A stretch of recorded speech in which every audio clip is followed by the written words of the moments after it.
Hey guys, this is AgentLozen, back with another winning tips and tricks special for Donkey Kong Country. We're let's playing it today. Long playing it. With commentary. Isn't that the best? I was trying to do this last week, and I was having a ton of trouble with my Windows kept crashing. It was really strange. So I'm back at it again, hoping nothing bad happens. In Donkey Kong Country, you play as Donkey Kong, or his little friend Diddy Kong, with some neat side-scrolling action. Jungle Hijinks, this very first stage, is an awesome place to get lots of lives early in the game, which can be helpful later in. Oh, unless you goof it up. I guess I shouldn't start with things like that, like jumping through the trees, grabbing lives. It makes more sense to describe the basic concepts of this game. So, Donkey Kong can only take one hit in this game, and then he dies. However, if you have his little pal Diddy Kong, you press select to switch between them. They can each take one hit, so you live a little bit longer. That little star barrel I just hit is like a halfway point. It's a checkpoint. If I were to die, I can continue there. These tokens, when you collect 3 of the same sort, you're taken to a corresponding mini-stage, or a mini-game, sort of. And you have a chance to earn lives there. Animal friends like Rambi here can open up hidden doors and stuff and access hidden areas. Otherwise, it's very basic side-scrolling action, but it really pushed the limits of the SNES back in the day. Everything is pre-rendered, all these backgrounds and stuff. Which I suppose, like everything that's 2D, is pre-rendered. Oh well. There's lives up there, but forget about them. Well, I think the trick is that everything was based on like an original 3D model, and then they took snapshots of it and converted everything to sprites. But for the time, in 1994, this game actually looks really cool.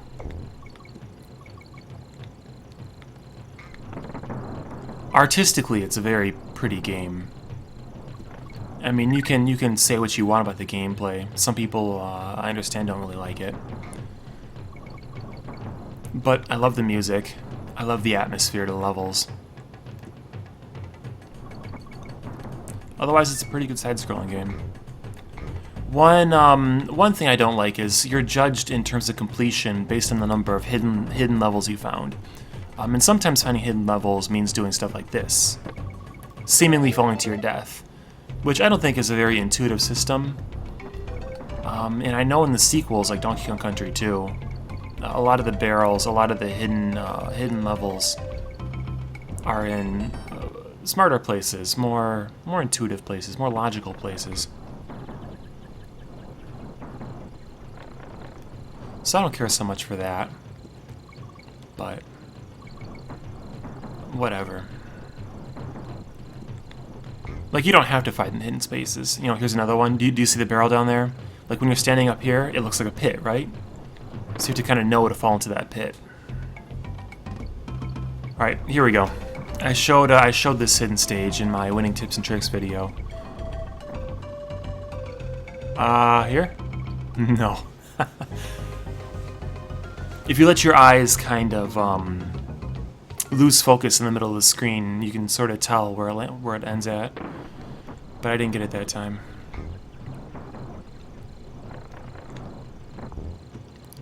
Collecting KONG, like I just did, gives you another life. And there's 1 set of letters per level.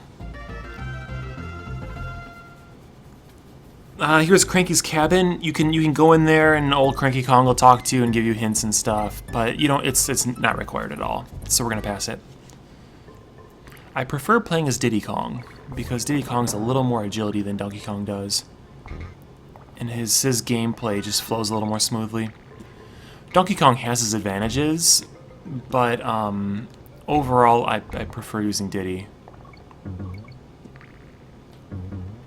Here's another hidden stage. It usually just gives you lives and stuff, or more bananas, which equal lives.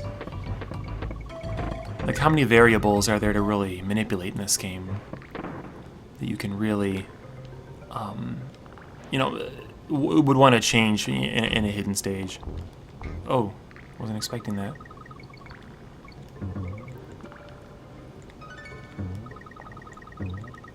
These bees, they are invincible to like normal Kong attacks.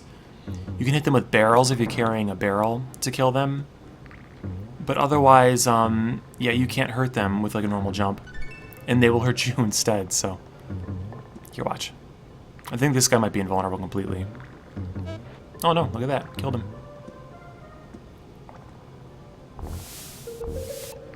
I think there's like a hidden stage down there I just missed. You need to use a barrel to get into it, but I just don't feel like doing it. If I need lives, there are better places to farm lives.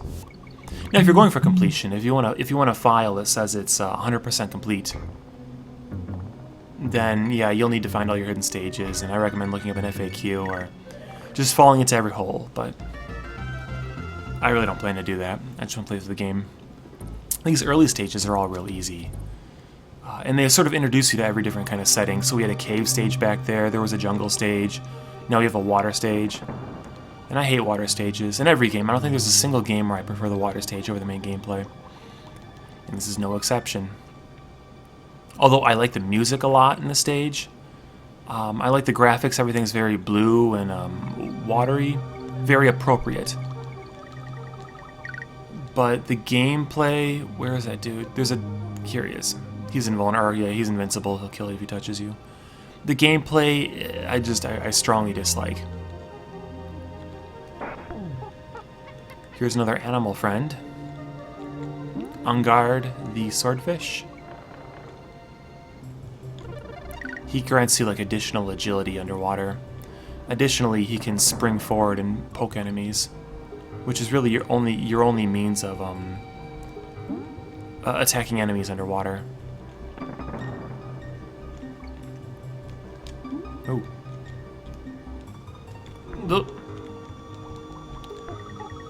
If your animal buddy doesn't fall into a hole or get too far away, you can reclaim him the way I did. But most of the time, if you get hit, you're going to lose him.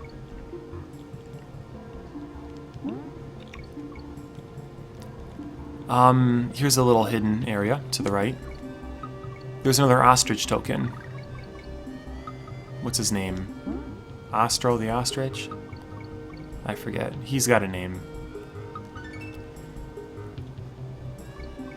But if I collect one more of him, and you can replay these stages too, if you just want to farm the little tokens. One more though will take me to his hidden stage. But already I've got 16 lives, and there are a lot of opportunities for lives in this game. Alright, here's another introduction. Funky Monkey? Funky Kong? I don't know. He allows you to travel between worlds. Once you've cleared old worlds, you can only use him to travel between them. Which you'll need later if you want to go back to like the earlier levels and farm lives. We okay right now, though. Here's a cool stage. And what makes this cool, for one thing, it's all the barrel mechanics. But what really makes it cool is you can skip the entire thing. That's the part I like the most. You come up here, and you can just ride this across half the level. And there's a part halfway through, which I'm going to show you in just a second, where you can get back on the shortcut path. I'm sorry, this is part 2. And then part 3 is up here, which is kind of tricky. I don't land it all the time. But I want to try and show you right now. Alright, on this tree above me, there is another barrel that will shoot me to the very end of the stage. But you need to bounce off like this croc's head right here. Ah, did it. It's kind of difficult. I think it's easier done with Diddy Kong.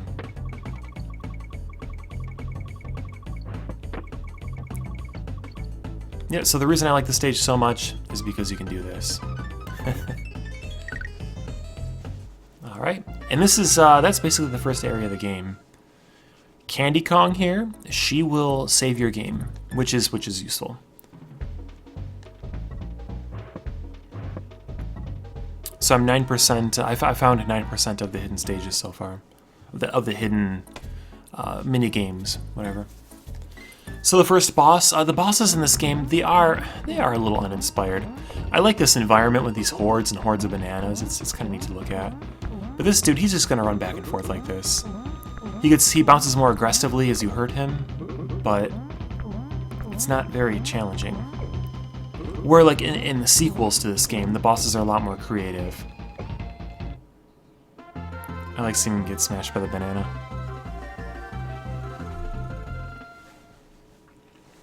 Alright, that very first area, like I said, is an introduction to everything.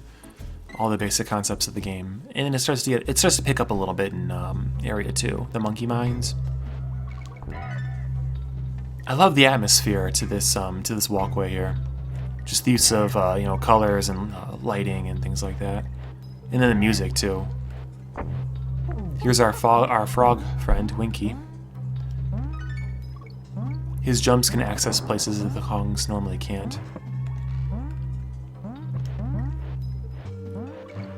So you need to bounce off the bird if you're just using the Kong, but with Winky, and I think this is what they're trying to show, is that his jumps are really helpful. Additionally, Winky can also jump on bees, and I think we'll see a bee in a second. There he is. I think this ostrich will take us to the mini stage, so I'll try and kill the bee, and then grab the ostrich. The ostrich stage is my favorite one. Osprey, what the hell's his name? Oh well. My favorite one because it's the easiest to collect lives here. There are 3 pits, and I just fell into the first one. And you kind of flutter back and forth between the pits. And then as soon as you've gotten a lot of the little tokens, you fly to the next one. The tokens are as good as bananas. At the end of the stage, when that timer finishes, all the tokens you have, for every 100 that you have, will grant you a free life. And then additionally, in every bonus stage, you have a chance to like double your tokens. And I'm going to attempt to double them right now. You don't want to wait too long. You don't want to run out of time accidentally. So at the peak of your jump up here, you can flutter and then get over the wall. Grabbing this big one doubles your tokens. Well, I don't have time for anything else. I'll just stand here. So I got 7 lives out of that. The other stages with like the rhino or the frog or Unguard the fish, they're not as lucrative. So the best one's definitely the ostrich. I think. I don't know. Maybe there's some pro out there who can do better than that. I like to think I'm pretty good. I got this game back in 1994 when it first came out. So I've been playing for a long time. I'm pretty comfortable with it.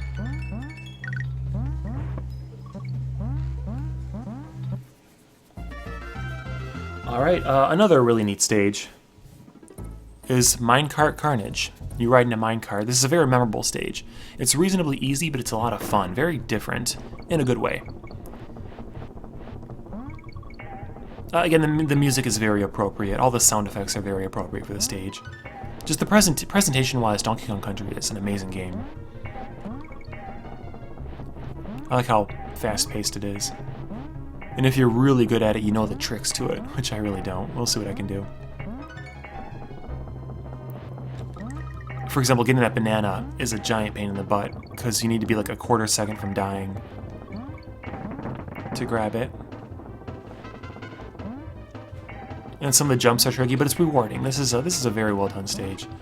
I think it's like everybody's favorite. If you ask anyone what their favorite stage in Donkey Kong Country is. Oh. If you do a little hop there, or if you jump at the right time, you can grab that balloon, which is another one of the tricks to the stage. There's a shortcut. Oh shoot! There's a shortcut in this stage at very early in, where you can actually bypass the entire thing. I showed it in my video, the winning tips and tricks for Donkey Kong Country. But I mean, who wants to shoot? I was doing so well earlier. Who wants to bypass this fun stage? I kind of do now. It really should be over by now. I normally don't die like this. I guess similarly to Mike Tyson's Punch-Out, it takes additional attention to do the commentary. It's kind of drawing from my... Oops, I missed the balloon. Attention pool. concentration pool. That's a real thing.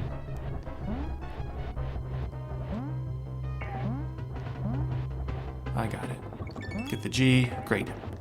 And that's everything in this stage. Just gotta wrap it up now. A couple tricky jumps.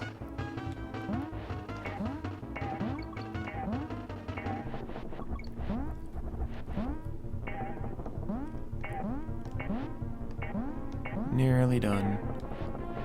There's one more. Oh, I felt that was very close. Alright, yeah, so that's all of it. Minecart Carnage is a pretty neat stage. 11 out of 10. Here's another cave stage. I don't like how depressing the cave stages are. I'm just glad they're not water. Damn, B. The tire. Have we seen the tire yet? I don't think so. The tire you can bounce off of. You can push it around and bounce it. Sometimes there are uses for it we can access, like hidden areas or something. I don't know. That was the tire. Here's a hidden stage. No? Maybe to the right? There it is. You need to line up 3 of the same token. And again, all the work you do for these hidden things, it's for lives. So whatever grants you the most lives is the best one to go after. And I think I want the balloons, because it just gives you a straight up life. Alright, now what's the balloon follow? The single banana? So single banana frog, single banana balloon. Frog, balloon.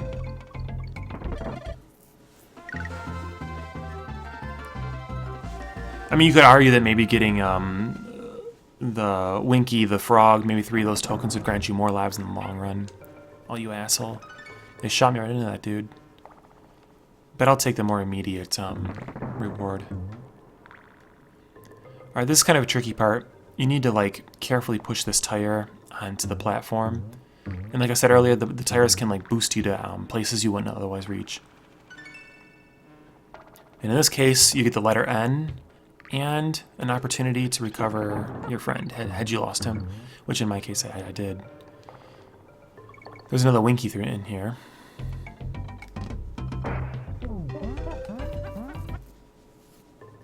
And then we just drive up the stage. Gosh, I hate these cave stages. Just the aesthetic of them. I guess I don't even mind the gameplay too much. I hate looking at them. I hate listening to them. But granted, you know, the music, it is appropriate for a dark, ugly cave. So, there's that, right?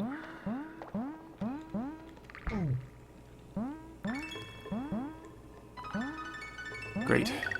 And you can use that tire, the one I just passed here, in a second to get... Oh, yeah, one more hidden stage. Do I even want to do it, though? Yeah, I'll do it. No, I didn't think I could make that jump. And what do you get? A bunch of bananas. Which, you know, I get once more lead to just lives. If you have a lot of lives and you don't really care about the completion percentage, I would even say don't even bother. Okay, next up is the Stop and Go Station, another very neat level. One which I love the atmosphere too. And I love the intensity of the level. You'll see. Alright, so these dudes down here, these little Kremlings with the red eyes, they're invulnerable and they hurt too. So you can disable them by hitting the stop switch. But it's a temporary solution, because it immediately becomes go again. So what this causes is a lot of tension trying to get through these areas before these guys light back up again. Very neat stage, very neat concept. I'm glad it's just not the same thing over and over, with, you know, varying degrees of intensity. I mean, yeah, that is to every stage, you know. A lot of stages are very different. Did I describe the midair roll? You can roll with the Y button like this, but if you roll off an edge, if you time it right, you can still jump out of your roll, which is useful in certain parts, like this one. No, maybe not. That's okay. I'll be all right. No, here we go. Now, for the stage where you need speed, I'm gonna rely on Diddy Kong here.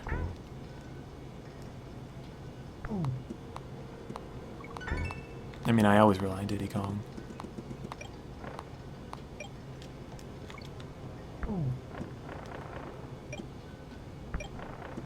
See, it gets kind of intense here.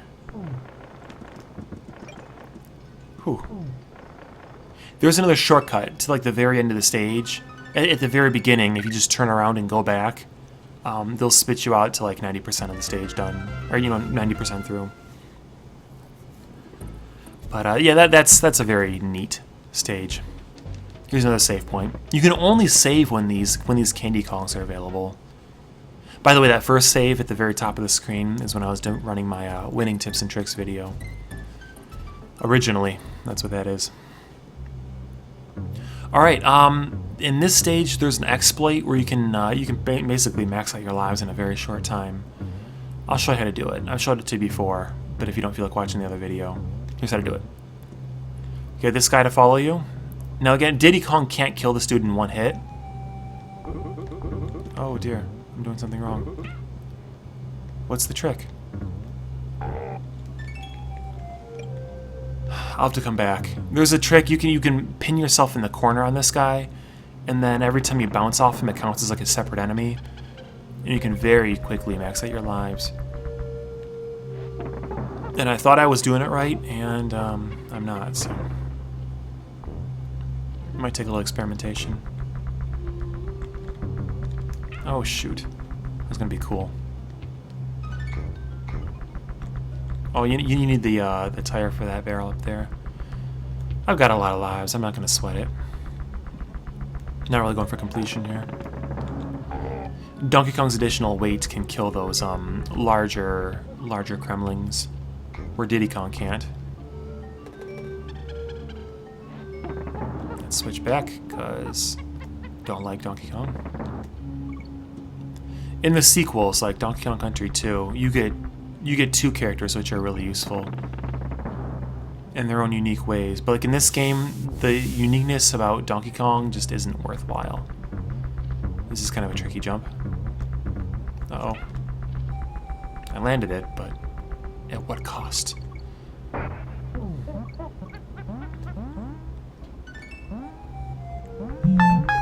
That's my phone. That's part of the, what the hell? I was trying to break it open. I got hit by some dumb nut.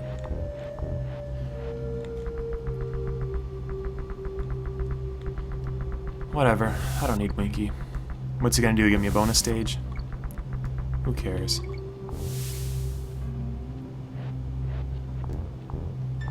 Ah, you jerk. Oh no. Shoot. They got me. Did I get a halfway point? I don't remember getting one. Yep, I got it. Whatever. The game does, it does a really good job of pacing. Early in, the stages are, embarrassingly easy. But gradually, little by little, they can get a lot harder. Which I think this stage is a good example of, that it's a little tougher than the ones before. I mean, when you really know what you're doing, it's not a big deal. It's just... Alright, here's what I'm going to do. I'm going to leave Winky here by pressing A. And then crack this open for my extra Kong. And then grab Winky. I thought he could break the barrel himself, but apparently he can't.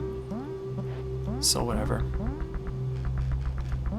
We need to resort to an alternative method.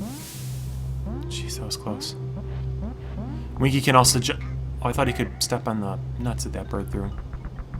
Maybe we can get him back. I feel like I'm gonna, end up killing myself trying this. Good. We cool. That was the same part I died at earlier. Oh, close. I think there's like a last hidden barrel around here or something. It's the whole reason you have Winky. Or maybe it's to jump off that bee and get these bananas. I don't know. We got it, so it's cool.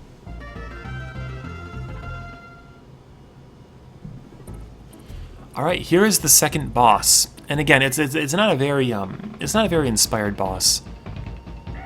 So he shoots the nuts, you jump and hit him, or you can jump over the nut and then hit him. Let's go a little faster.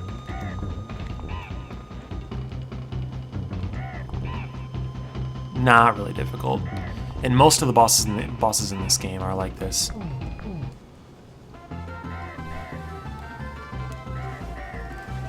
I guess I won't complain. He's not really in my way. He's not really a big problem. And honestly, if you didn't know he was going to spit nuts, if you weren't used to fighting that dude, then maybe you'd struggle with him. I don't know.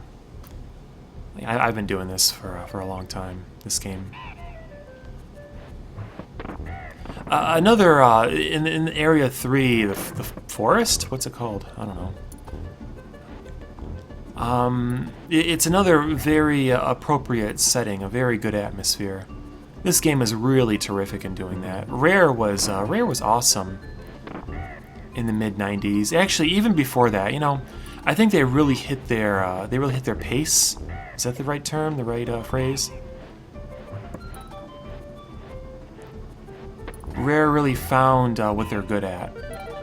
Oh, I didn't know you could bounce off these. Well, let's do it. In the mid-90s, but see, like, Rare's been around. Damn phone. It's part of my tradition of having my phone ring while I'm doing this.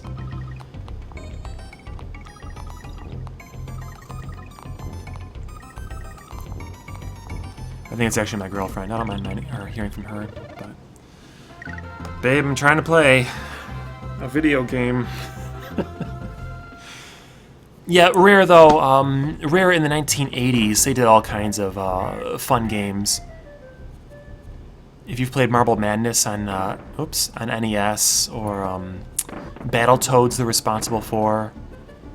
They did Wizards and Warriors, and just like all their games feature really neat soundtracks, even for like the NES era.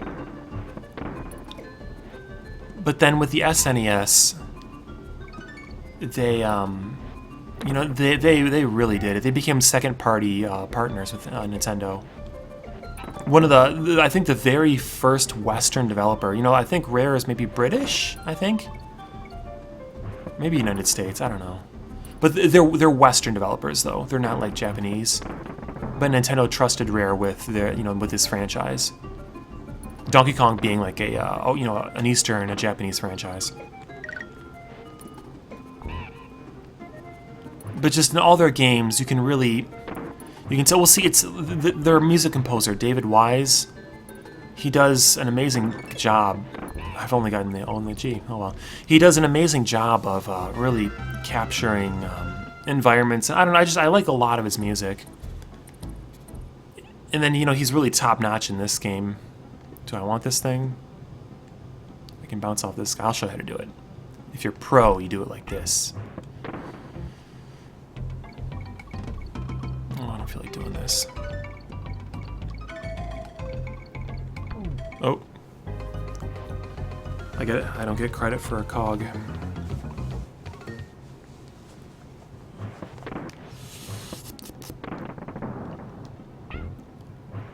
But Rare, awesome developers. I've said before, I get so distracted playing this. It's hard to stay on any one particular topic.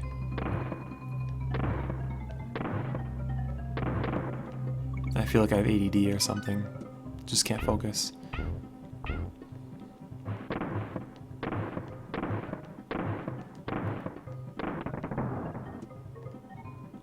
It's a bit of a trade-off. If I'm trying to concentrate on the game, I really can't focus on talking about anything. But likewise, if I get like off on this weird tangent about something, then like my gameplay suffers. I think they want me to do this. Good. But again, it's like, oh, you know, you would normally die if you tried that. Why should you be forced to die? Or to experiment with death, you know, to find these hidden stages. It's better in the later games. Frankly, I think Donkey Kong Country 2 is a better game than the first one. In a lot of ways. They did a lot of things differently. And it's a better game for it.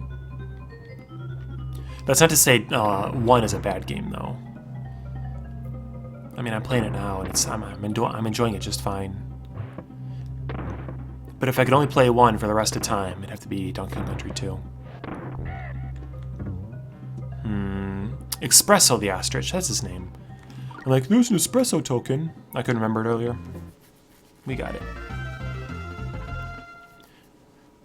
Now, we don't have a save point right now, and if I was like, oh, I gotta go to school or something, I don't know. You can use Funky's flights to fly to an earlier area where you did have a save point. So that's a little hack. That's a little winning tip or trick. But I'm okay right now. Let's keep going. These stages do kind of pick up in difficulty. I said earlier, you know, the pacing is really good. It is. But I mean, I can even feel it now that these are a little more involved and shoot. He outsmarted me. Than their earlier stages. It's a little more involved. And it gets to the point later in the game where actually the stages are pretty hard. Like after maybe halfway through the game, these it becomes a difficult game. But I like the pacing though. It's done very well. I've played games before. I can't think of any on the top of my head, but we're just like the first stage is stupidly hard. I feel like some indie games or some like homemade games, like hacks for example, SNES hacks. If you ever play those, they tend to just crank up the difficulty right to max right out of the gate. In games in hacks like Kaizo Mario, where it's supposed to be stupidly hard, throughout the whole thing, I get it, it's fine. But other times they're like, oh, hey, try my hack of, Mario has so many hacks on the SNES. Try my Mario hack. I redo the whole thing, and there's all these new graphics and new music, and it's a masterpiece, and it took me 100 hours to make, and you're like, okay, all right, I'll try your game, your hack. And then the pacing is crap. The very first stage, it's super long. It's really hard. And you're like, man, I know you put a lot of time into this, but you've wasted your time. I don't even want to play this game. But Donkey Kong Country gets it right. Earlier stages should be easy, introduction to the concepts of your game. And later stages should crank up the difficulty to test your knowledge of the concepts, which you've learned. Or I love I visit romhacking.net a lot. I like ROM hacks. I have an SD to SNES cartridge for my real SNES, so I like to put hacks that I feel like are really good on there. Anyway, so I visit ROM hacking a lot, and a lot of descriptions to their hacks. It's like, oh hey, it's Final Fantasy VI but harder, because like it needed to be harder. I don't know. Hey, we've remade Donkey Kong Country with new levels and stuff, but harder. Why is everyone so obsessed with making games really, really hard? Like after I spent 10 minutes on like stage 1 and I can't beat it, I'm done. I don't want to play anymore. Shoot, that was my bad. I should have made that jump. Hey, this is Mario Paint, but we cranked up the difficulty to pro level. Why not just... Game developers in the 90s, actually game developers in general, they don't pride themselves on how hard a game is.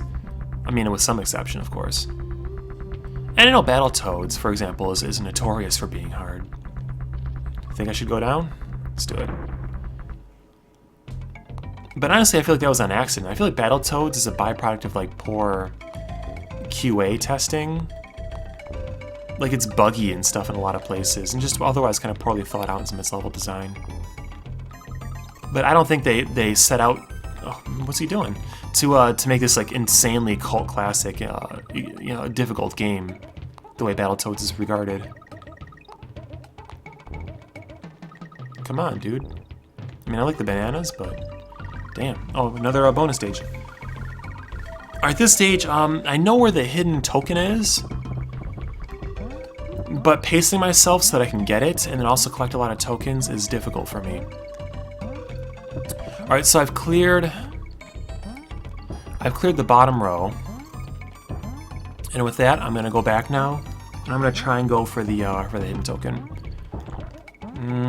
How do you do it? Up here, up here. It's like the timer counts down so fast. It's very hard to pace yourself, and I don't feel like I'm gonna make it. You need to make it all the way across the top. Damn. See, I don't know when to stop. I don't know when to stop collecting tokens, but you need to collect some for the multiplier, right? Anyway, what was I saying earlier? Oh yeah, I don't care for hacks that are explicitly out there to be a hard game. How about a creative game? How about a well thought out game? How about good game design?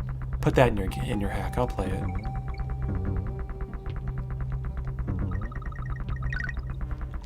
I don't know. What other interesting things are there to talk about in Donkey Kong Country? Or for Rare or for this video? Like, after I've explained the... Shoot!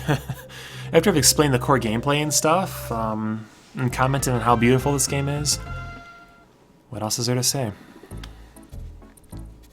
Save point. I don't know that I'll need this. I mean, I couldn't see myself losing all 30 lives or so in the next stage or two. I guess it's just out of habit. What topics should I talk about as I Let's Play games? Post your comments in the comment section below.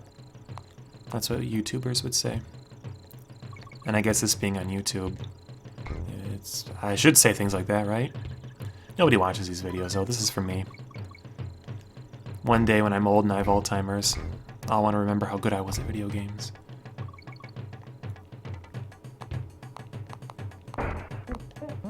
Alright, this is the first time that we've seen the ostrich. Ostrich Espresso, he can't jump on things. That is, enemies, attacks, barrels, anything. So you need to use his, like, agility and his speed to negotiate these obstacles. So it's kind of a neat gameplay concept, but I'd rather him, like, kick ass. Ooh, and he's not good at doing that. Uh-oh. Oh, man. See, I wanted the ostrich back, and I ended up losing Donkey Kong. Oh, Jesus, come on. Oh, jeez. Alright, back at it.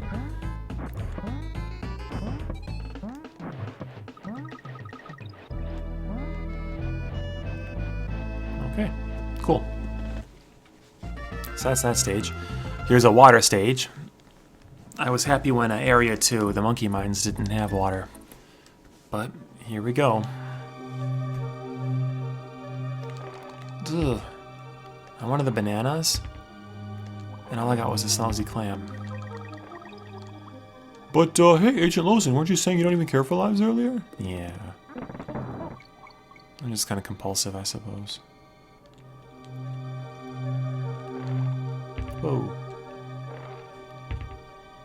If you hold a direction, like down for example, you can kind of speed up your downward ascent. Or descent, is that the word? It's descent.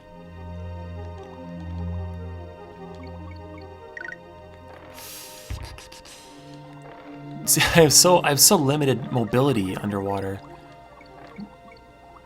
that dealing with this crap is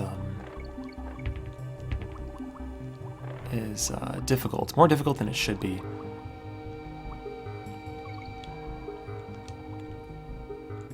But I mean, I guess it's got the cool music, right? Very appropriate for an underwater scene. So that's neat. Oh, come on. Makes me hate this stage less. Only less, though. Still hate it. Tricky.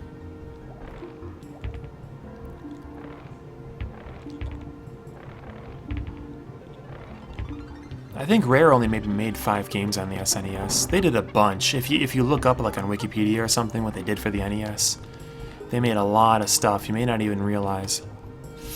Damn, why is it like this? Shoot. Ah. Yeah, they did a lot of stuff for NES, but like on the SNES, maybe 5 games. They were responsible for like a Battletoads game or 2. And besides the first game, I don't like any Battletoads games. I've tried playing them, and honestly, they're not very good. Battletoads, though, right? Battletoads it's a cult classic because of how stupidly hard it is.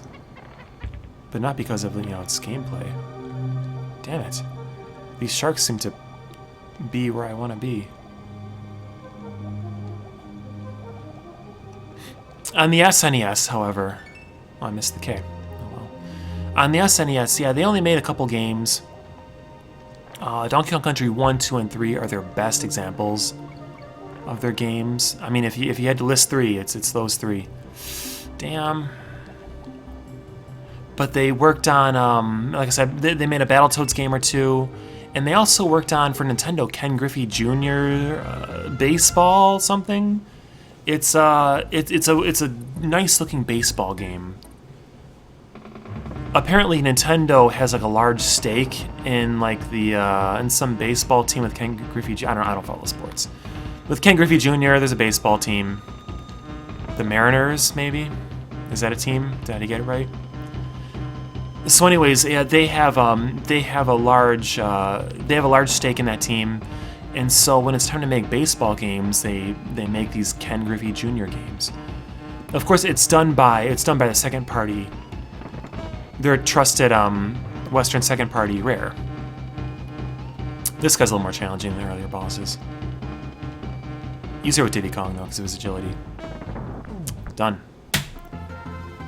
Yeah, so Rare, Donkey Kong Country 1, 2, and 3, Battletoads, and Ken Griffey Jr., whatever baseball.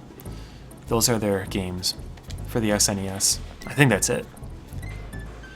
This snowy place is where the difficulty, I think, really ramps up. There's a barrel up here.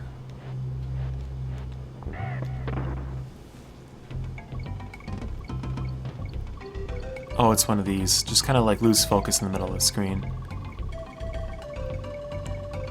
Here.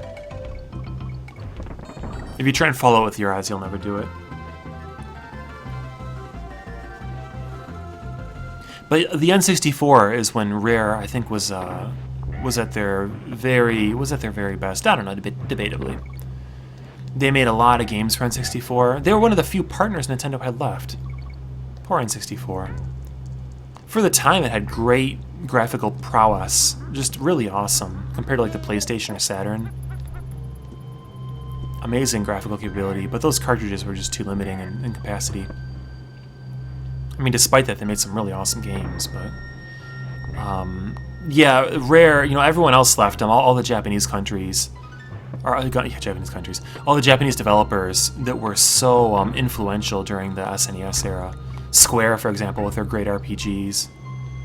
Oh man, even Enix, who's been like a Nintendo partner for a long time. Konami, Capcom, they barely did anything.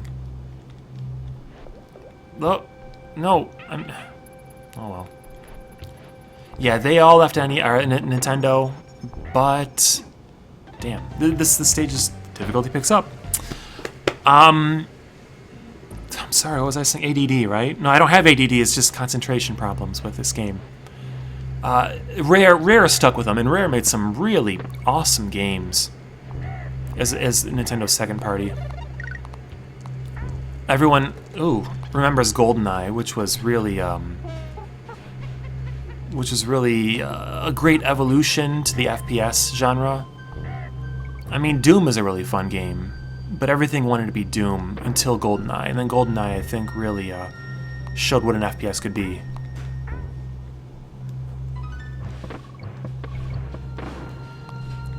They made like the Banjo-Kazooie. I never really played the Banjo games much. Damn. But the Banjo games, there's two of them. Those are supposed to be really cool. No, what just happened? I picked the barrel up or something. I don't do that very much with the steel drum, so I don't really know the gameplay mechanics behind it. Next time I'll just pass on it. Following GoldenEye, Rare made Perfect Dark, which is a further evolution of what GoldenEye did. Lots of cool multiplayer modes. Apparently, GoldenEye's multiplayer mode was just kind of tacked on, like in the last month of development or so. And it was a great 4-player co-op game, or not co-op, 4-player versus game. Back in 97, 98 when it came out, and then Perfect Dark expanded way up on it.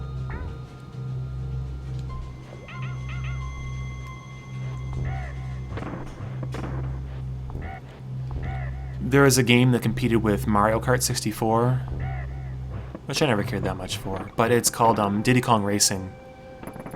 If you know Diddy Kong Racing. Oh shoot! No, I can't change unless I'm standing still. So Diddy Kong Racing, like instead of just carts, you could also ride around in like airplanes and things like that. I don't know.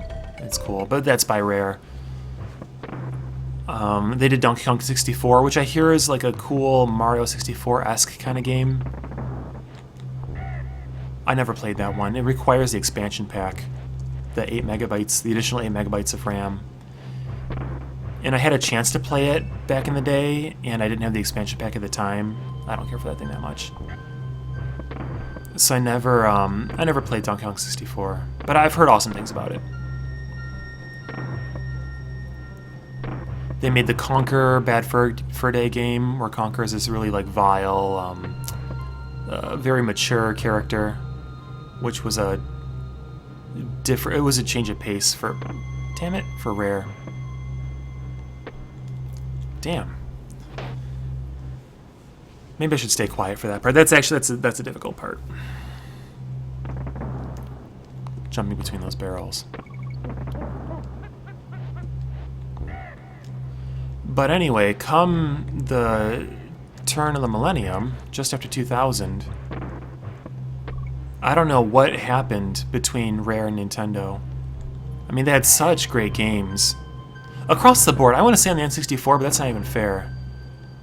Across the board, all their games were really great for every generation with Nintendo. And suddenly, they were bought by Microsoft, and they stopped making good games. I suspect a lot of their, original development team left, so all like the good idea people from Rare are probably gone. And they, ever since then, they were a shell of their former selves. This is... I need to concentrate here. Some Zen shit going on. I feel like it's never lined up properly. Except for there. Oh, gosh.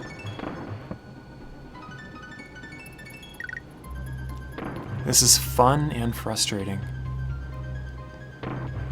I gotta account for a lot of variables. He's always lined up with me. Bastard B.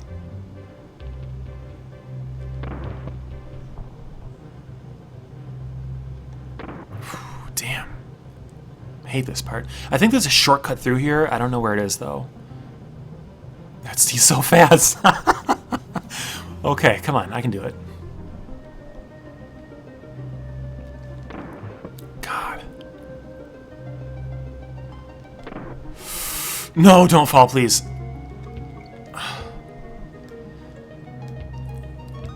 Oh, gosh. Don't sneak up on me.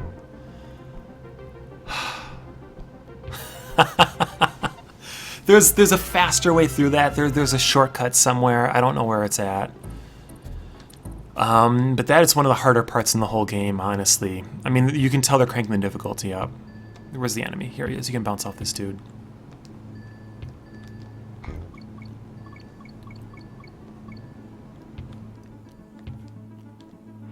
Rare hasn't done anything great at all in the last 15 years since Microsoft bought them with the Xbox. They made like Perfect Dark Zero, which sucked. Oops. K-O-N-G, K-O-N-G. Recently, in the last year or two, I think for the Xbox One, Rare released a compilation game with like 30 of their games back from the last 25 years. I've heard good things about that, but it's just because, like, oh, here are our good games, guys. Remember these? Naturally, I doubt they could get the licenses for, like, Donkey Kong Country. That's strictly Nintendo property. Do you think there's a thing here? Oh, you jackass B. I should do with Diddy. Diddy doesn't, like, wind up the way Donkey Kong does. What am I saying? I should be playing with Diddy.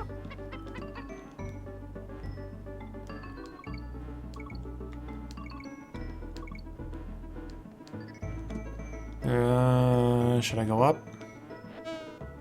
Let's see what's up. Nah, we cool. No. Don't hit me. What other things are there to talk about? I mean, I could be like a bad commentary dude and just like stay quiet the whole time. And I'm not gonna do that. We don't play that way. But this game, though, it's after a certain point, it's just doing harder and harder tricks. You've already learned. There's not a whole lot more to talk about. And I don't know what's coming up ahead of me well enough to really say like, oh, you'll see this in a little bit. Oh gosh, I just take it as it comes. What? Never mind. Another espresso token. More lives, right? Oh yeah, behind you can get behind these bees. I don't even know what's back there. I don't think it's anything worthwhile. I mean, what could it be? Lives, right? That's what's back there. One way or another. Bananas or lives. So I'm not gonna sweat it. Ooh.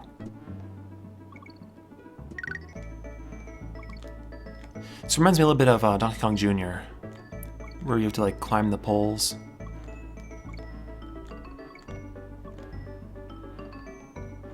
Kind of reminiscent of that. Do I want this G? Do I have all the other letters? Nope, don't even care. I mean, it doesn't even help. Why is this here? Is there something up here I should be aware of? No? Oh well. Next stage.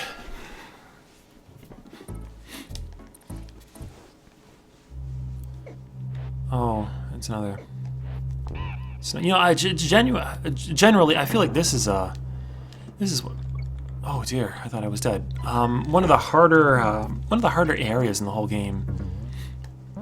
Like I'm just in my mind, when I think of these snowy places, I just think, oh man, pain in the ass. Remember that first stage with the stupid barrels? Remember that? That sucked. I mean, it didn't suck, but damn, I just barely got past that place.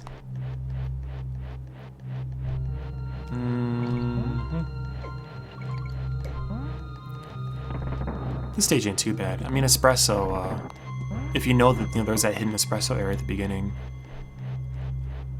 This is going pretty quick. Just kind of float above everything. So I don't mind it. It's cool. Oh, this is neat. The green balloons are worth 3, or maybe 2, and then like the blue balloons are worth like 3, so you get more lives per balloon. Ideally, you want to collect 3 blue. So when I see the green, I'll jump for the blue. Green, green, green, green. There it is. Watch the lives. 1, 2, 3. There are 2 blue balloons that are hidden in the very first level of Jungle Hijinks, like way early in the game. And I think I said something about it earlier, and I just said I wasn't going to get it because I missed the opportunity. Oh, no, don't. Well, that's the end of the shortcut, right? Yeah, but at the very end of the stage, if you have the rhino with you, you can jump on top of the little cave that leads to the second level. And then you can leap off of the rhino at the peak of your jump at the top of the cave. And there's like a spring you can jump on. And it's really complicated, but there are 3 blue balloons up there. I mean, not complicated, but there's just like, oh, jump off this, get on this, do this. For like this tiny little area. Underwater stage, here we go. If I ever get hit in these stages, it feels like I'm being cheated, you know? I don't mind a hard stage. I mean, I kind of do. I like to complain. But in stages like this where like your agility is just so bad, where you can't move well, you know, you don't come to a complete stop on a dime, things like that. I kind of blame the mechanics in the stage more than what I'm doing. Like if I see that shark at the very last second, you know, pop out of the side of the screen, what am I supposed to do about it? I mean, I dodged it, but I wouldn't blame you if you couldn't.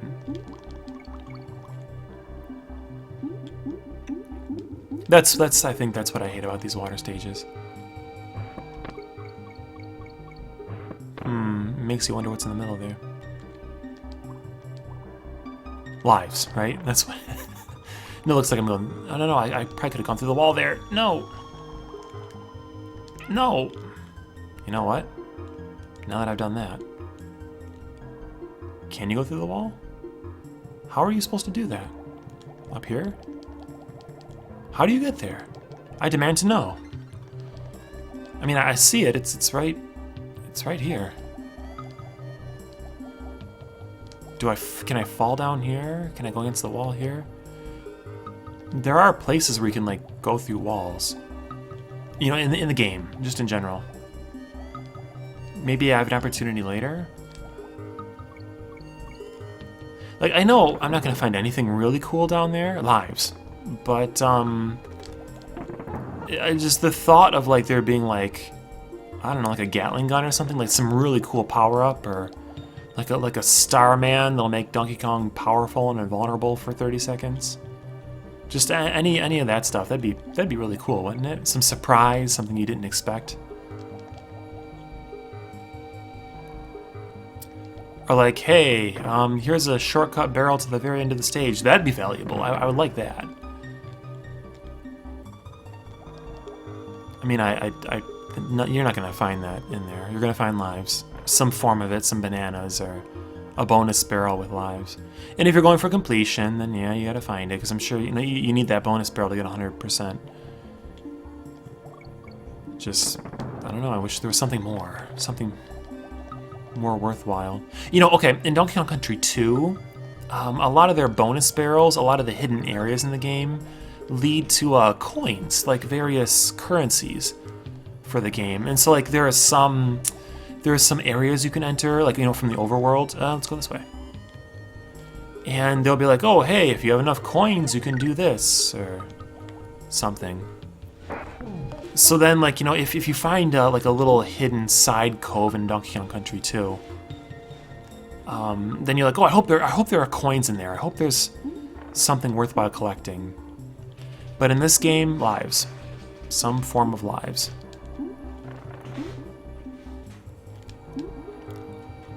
On guard, the swordfish makes this a little bit more bearable.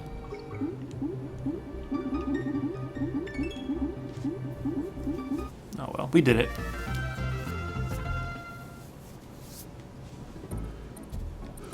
Oh, okay. Torchlight Trouble. What's this about? Oh, I know this stage.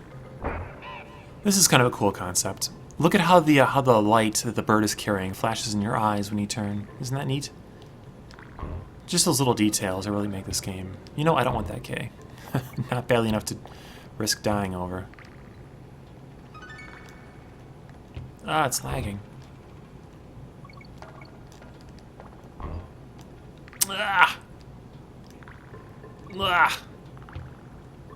Ah. Diddy. For extra agility. Whew, gosh, that was really tight. I don't know if Donkey Kong could do that.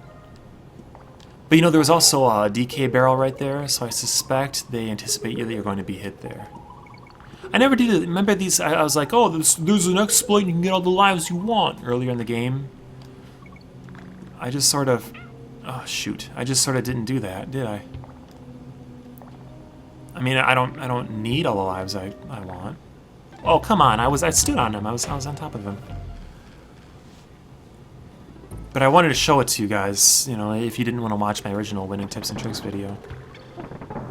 And I never did. Alright, let's start with Donkey Kong because he can jump off those muscle dudes, those Arnolds. And also if I get hit, I'm like, who cares, right?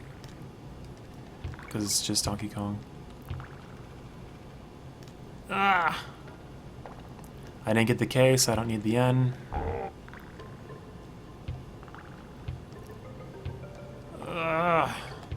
I bet there's a hidden stage right here, because I saw a barrel a second ago. But who cares? Alright. Let's save it up at Candy's save spot. Which, again, I'm not going to lose 40 lives in the next 5 minutes, but still. Good to see my progress. 37%. Funky's flights. if I want to go back to earlier stages. Rope Bridge Rumble. Oh, these treetop places are kind of cool. Who lives here? Who designed this big treetop city? Was it the Kongs? There's a thing here. Is this like their summer getaway or something? This frozen tundra? Wouldn't it be great if we had a an extensive network of treetop houses? Prime real estate in the tundra. Like, none of the inhabitants, none of these bees. Oh shoot! I blame the frog for that one. Yeah, none of the inhabitants of this place are capable. You know, maybe the Kremlings, did they build this treetop place? Why would they want to build one of these? And it's just, I don't know, this is a curious place. I mean, I like the way it looks, I like the concept, but why? We're about an hour in, and I'm well over halfway through the game.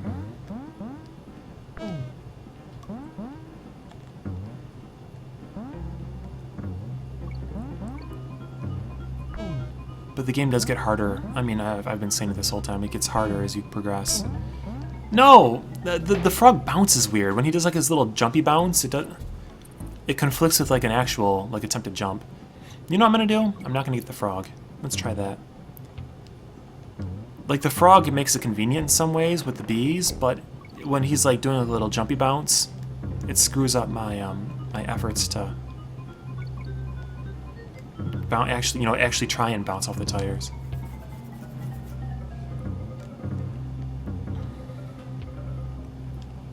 Meh. Dear. See, I made it to the halfway point. Further than I got with the frog, right? Oh, hey. Bananas. What do bananas get?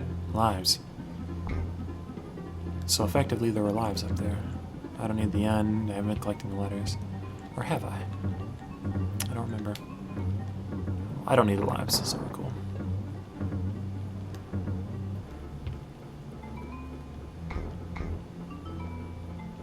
This game does have a lot of content, though. It is kind of a long game. Like, my winning tips and tricks video was, I don't know, wasn't that like 20 minutes or so? Oh, I don't want to do this.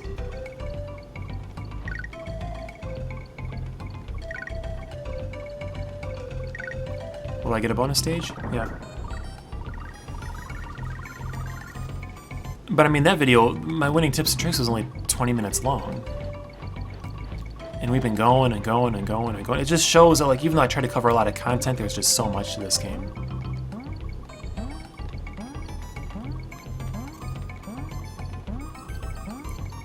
I usually finish with like 7 seconds remaining, and I want to go a little slower and collect a few more tokens.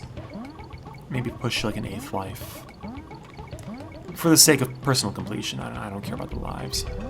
It was never about the lives. I need to get to 350 tokens before I grab that double. Or no, that'll just present, that'll just make 7. Maybe 400 tokens. Yeah, I'll be able to do it now. Oh, come on. Got it. And even 800.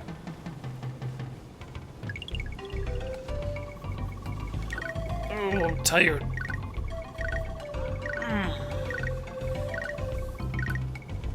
I didn't get myself anything to drink. I normally take that time to grab a beverage. I'll just play Donkey Kong Country. Alright, and now the boss. Who's the boss? Really naughty Rampage. Remember this dude? He's recycled. I think he just gets more aggressive. No, that's what he does. He does like he does a large jump for every time you hit him. 1, 2. I've hit him 2 times. So I'm expecting 1, 2, 3, and then he's vulnerable. Now 1, 2, 3, 4. Now vulnerable. Yeah, it's just, I don't know. They kind of switched him up a little bit, but they could have put a different boss in there. They could have put someone else. Maybe it's like a cart size limitation. I think Donkey Kong Country used like one of the biggest carts that the SNES even offers. I think this is a 4 meg cart. Oh, this place is kind of neat. I like the music. It's got like a very industrial tone to it. But like the early games on the SNES, like Mario World, for example, I think that's only 512 kilobytes, half a megabyte. And then like the following year, Zelda 3, Zelda Link to the Past, that was like a 1 megabyte cart.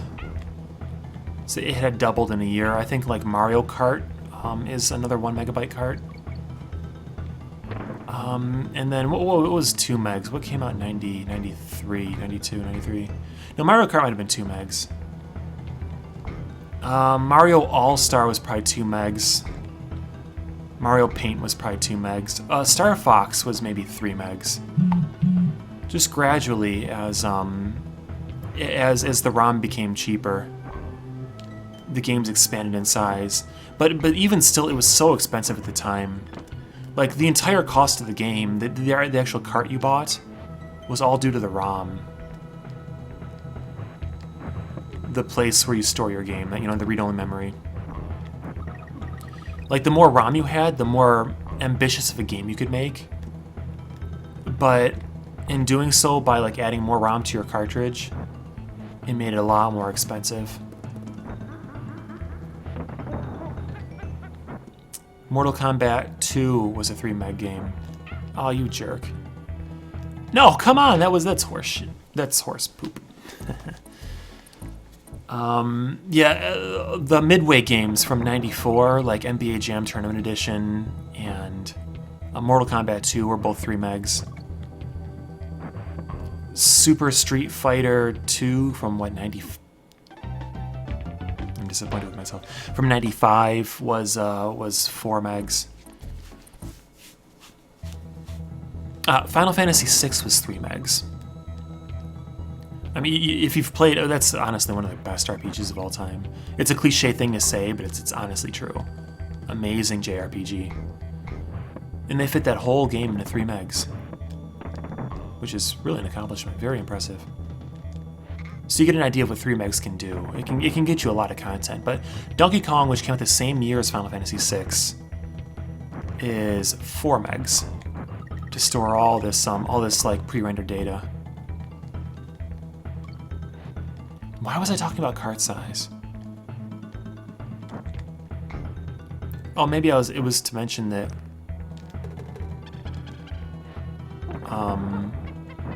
this was one of the biggest carts on the SNES. Following like Donkey Kong Country, Super Metroid was 3 megs. So just to give you a further idea.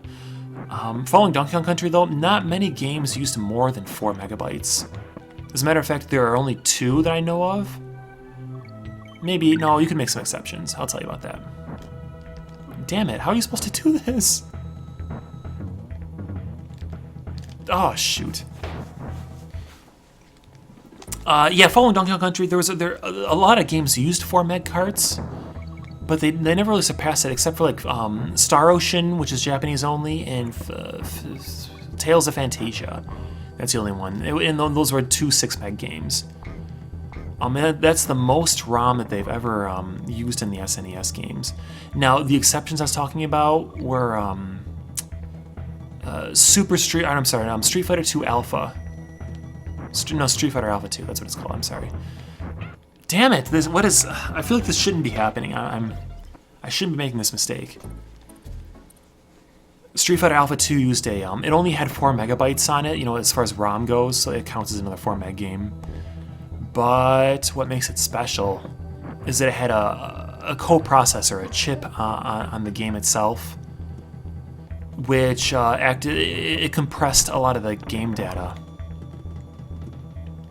So like there are these weird loading times in Street Fighter Alpha 2. Like before a match, it's like, okay, you ready to fight? And then it freezes for like 2 seconds. It's really weird. And like, okay, we're fighting for real. And then it'll finally start. You're like, whoa, why did it freeze? How, they coded this game all goofy. That's the coprocessor trying to decompress the data. So there's a version of Star Ocean, which is another game that used that, compressed content. I'm sorry, compressed Yeah, use compressed content. Oh, this is the part where I was like, how are you supposed to do this? And I still don't know how.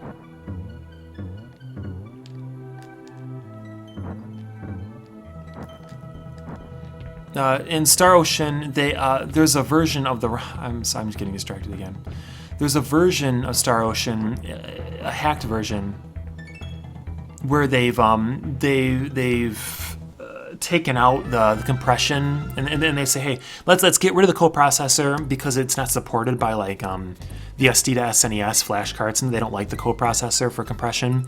So they've just expanded the content of the ROM. They've decompressed it, and it expands to like 12 megabytes.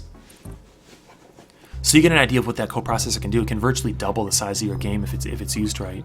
So you could say it's possible that Street Fighter Alpha 2 was like an 8 megabyte game compressed into 4 megabytes. But it makes you wonder, you know, you can store all of this terrific Final Fantasy VI in 3 megs. You can get Chrono Trigger, which is another big game, in 4 megs. That was a 4 meg game. You can get like all this Donkey Kong Country with all this pre-rendered content within 4 megs. And the games like Street Fighter 2, Street Fighter Alpha 2, you got within, what do we say, maybe 8 megabytes, maybe? Star Ocean expands to 12 megabytes. I've never played that a whole lot, but it's an impressive looking game. There's a lot of content. So we're making these really big, complex games, especially compared to like the NES era. And it's all fitting within almost 4 megabytes, roughly. A lot of games fit within 4 megs. So then it makes you wonder, what the hell were they doing with CDs in the PlayStation era that held 600 megabytes of content? You know, 650, I don't know, whatever the number was. Oh, I think I can roll off that. Yeah.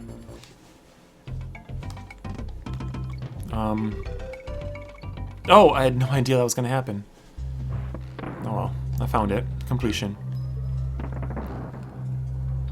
Like, just, picture this. You can make a game as complex as what I'm talking about, you know, with all these great RPGs within that small amount of space. What happens if you have 10 times the amount of space, no, 100 times the amount of space? Gosh, you can make a game 100 times longer, right? Isn't that what you could do? And is that what they did with the PlayStation? I mean, 3D art assets take up a lot of space. This is all strictly 2D. Star Fox was a 3D game, and that reused content, you know, assets a lot. But you're like, man, if they can make this terrific game within 4 megabytes, what could they do with you know, with 600 megabytes? And I mean, like Final Fantasy VII, which really pushed the envelope back in '97. I think that game had a tremendous budget. It was a huge budget. That really pushed the limits of what hardware could do at the time. And that game was 3 CDs in length. You know, 650 times 3. We're talking almost 2 gigabytes. Oh shoot!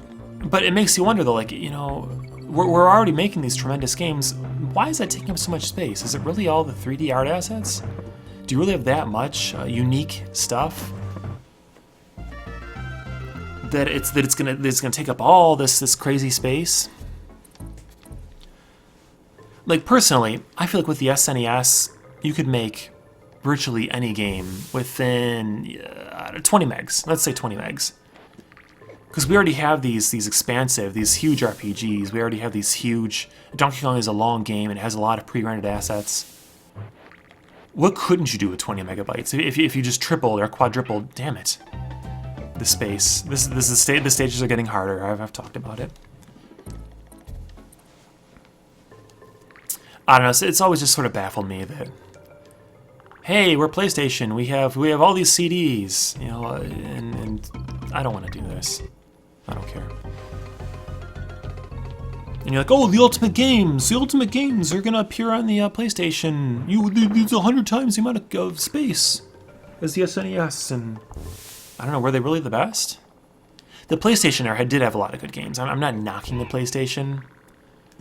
I liked Dragon Quest VII. I liked Final Fantasy VII. Final Fantasy VIII was a little overproduced. Never played 9. I loved Resident Evil. But, you know, Resident Evil, even that game, that's all Mostly pre-rendered assets.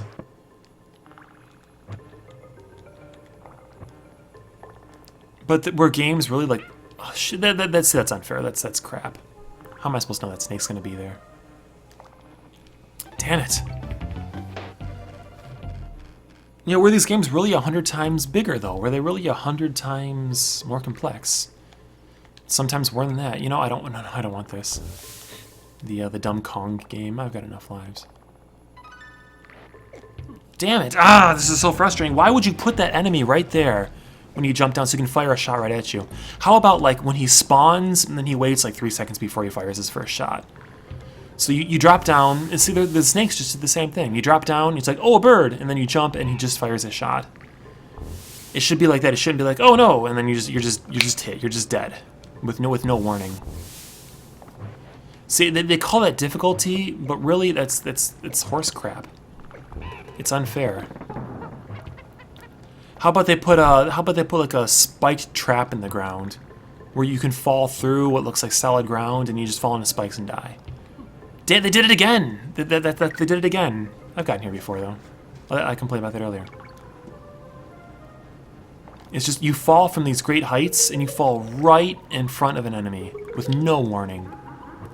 Guys, that's what makes the game difficult, though. That's difficulty. Don't you want difficult? Don't want to make it too easy. Well, yeah, but do it in game design. Don't do it with these horse crap traps that are unfair. Damn it. See, like, that's an interesting spot right there. There's another snake who wants to bite me.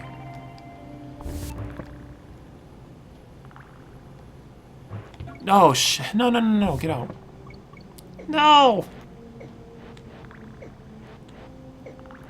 Like, I should be getting hit, I should be dying, because I can't outthink a puzzle. I don't know the answer to the puzzle. Like, oh, there are 2 bees, and they're swarming in a certain pattern. Can you figure out the pattern? And if not, then you... Oh, well. Then you get hit, but then you deserve it if you can't figure out the pattern. But instead, I'm just... It's like, if you're not ready for something, then it's like, oh, well, you got hit. It's your fault. Which I utterly disagree with.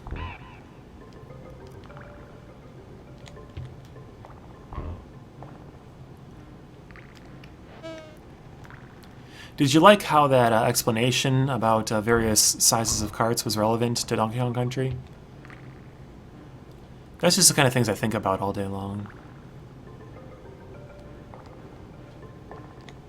When I have idle time, I think, what kind of great games could have been produced on the SNES if they had bigger cart sizes?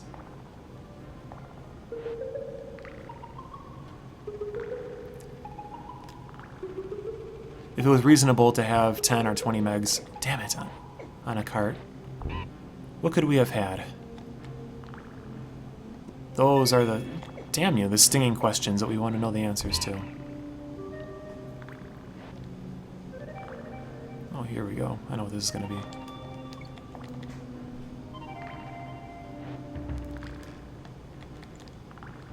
Where did it despawns? The platform, it despawns. No. Now, is that fair that despawned? It should have been there, logically, right? Nah, that's my fault, right? For not knowing it despawn. And then why did that dude just walk off the side, but like the other dude earlier, he was stuck on the platform?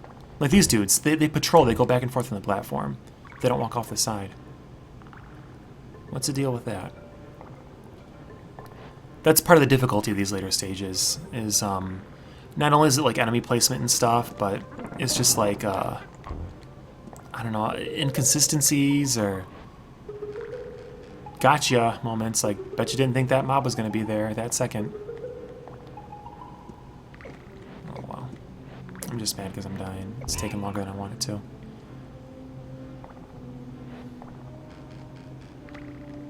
And you know, if you play Donkey Kong Country 2, you get a lot of the same stuff near the end, where it gets like absurdly difficult.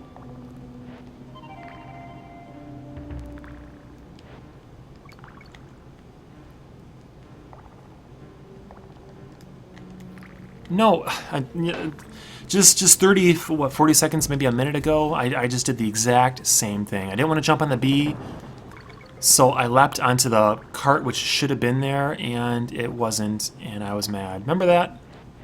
Memories, huh? And then this dude, I was like, why doesn't he just, or, you know, why does that guy fall off the side, but other guys don't?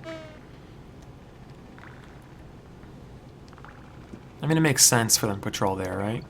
Wouldn't it be too easy if you could just wait a second and they'd both fall off? I gotta regain my composure. You know, I'm thinking by default they probably would fall off, but they're probably programmed to path on a certain area. It's not that they're finding the edge and walking back, it's that they like only walk a certain distance, and the distance happens to correspond with the edge of the platform. It's coincidence. Not coincidence, it's intended, you know, by the developers. Alright, so here we go again. I'm gonna leap from here to here, and then good. I gotta land on that platform. Ooh.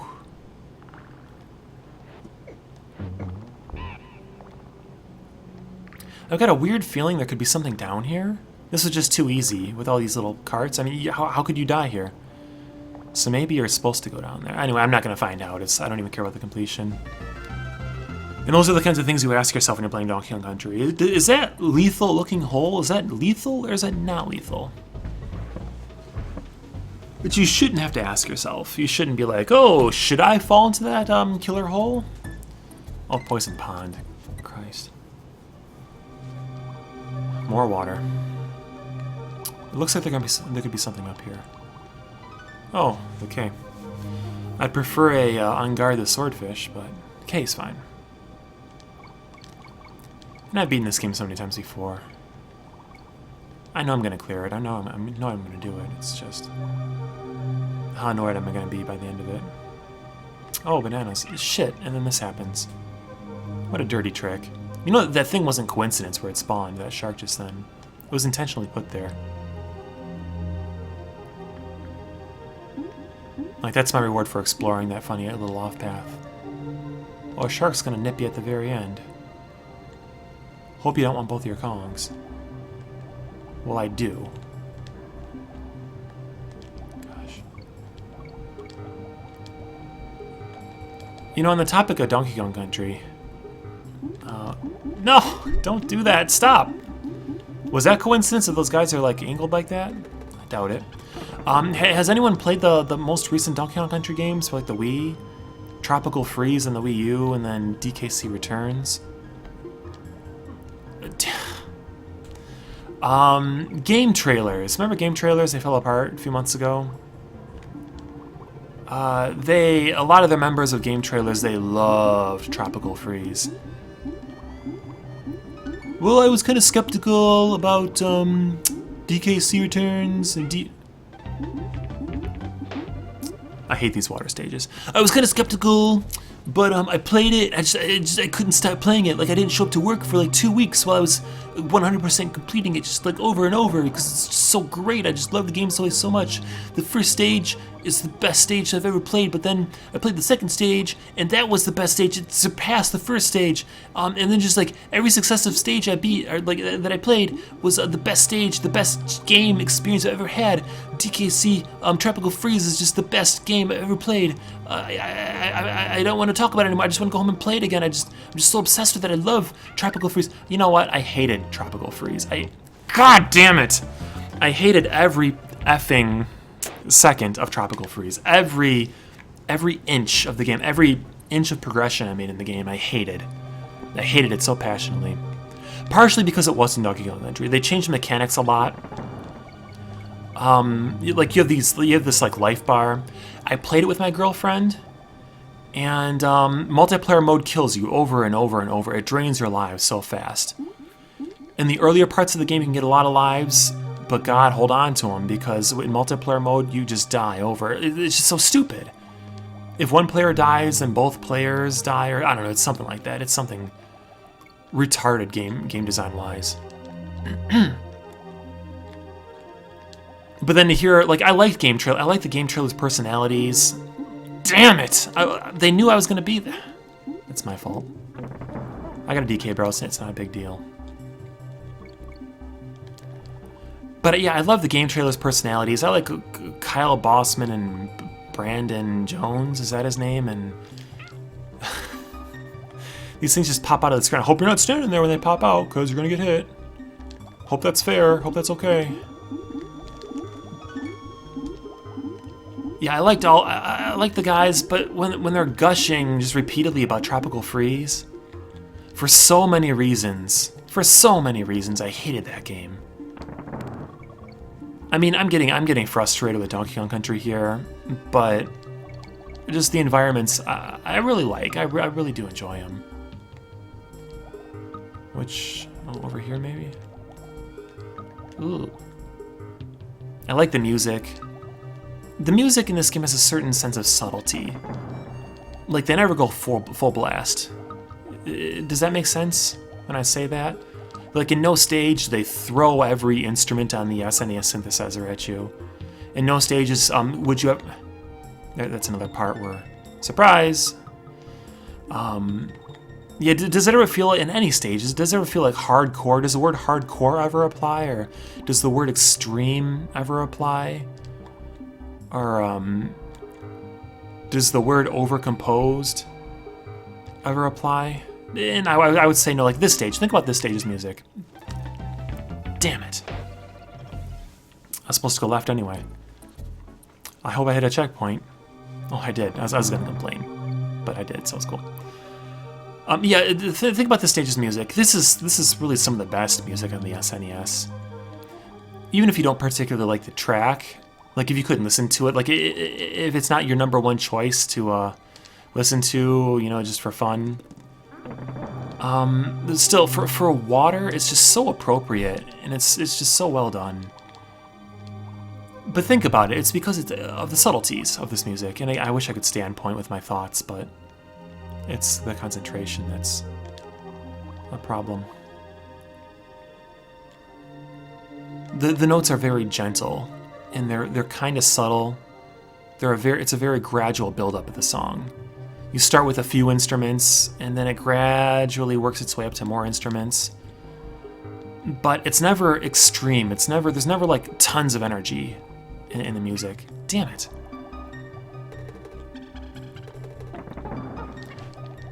And so that's what I liked, you know, and it's true for Donkey Kong Country 1 and 2, and I never played a lot of 3. I assume it's true for 3. David Wise, the composer, he had very subtle work, but it was extremely effective. It was wonderful music. But then when you play Tropical Freeze, when you play Returns, actually David Wise, I think he composed for both of those games. Damn it! I'll get it. I'm okay. I'll get it. I don't think I've ever gotten this frustrated before while doing a Let's Play.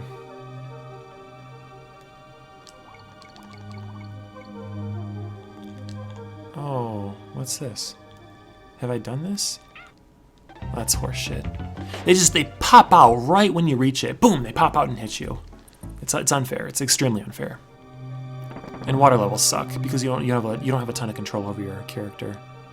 I want to see what that is though. So the bananas lead you up there, and that's where the rest of the stage is. What is this back here? I've got the lives. I want to find out. But anyway, I'm sorry. David Wise, he came back in Donkey Kong Country Returns and stuff, in Tropical Freeze, and he composed the music to it. But my God, every song has like this huge orchestra of instruments, and it's all like every song has the word extreme taped to it. Like, this is extreme music, such hardcore rock and roll and stuff, and it utterly lacks the subtlety of every track in the earlier games. Like, it feels like it's for like, I don't know, they're trying to appeal to like Call of Duty, college macho people. I don't know, how do you describe that? And really the whole... Remember this part? Maybe he'll come back. Sometimes the fish comes back. No?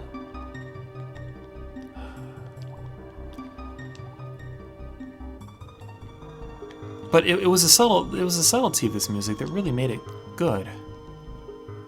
You know, during the run of this game, you know, just these games in general.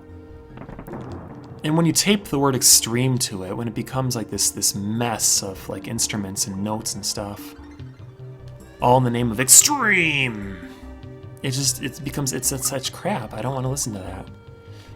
And it kind of defied my expectations. I was hoping for more of what made Donkey Kong Country great, and instead, like, they ruined it. Damn it! He moves so fast, and like let's stay on the bottom, and like suddenly I'm rushed by a fish on the bottom, like that, right there. That guy's like a bullet. That guy's a bullet. Ugh. How long have I been on this stage? For like 15 minutes now? Dying over and over to these bullets flying by the screen? Ah, fuck.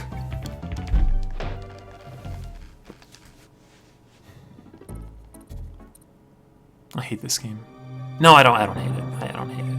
I hate Tropical Freeze.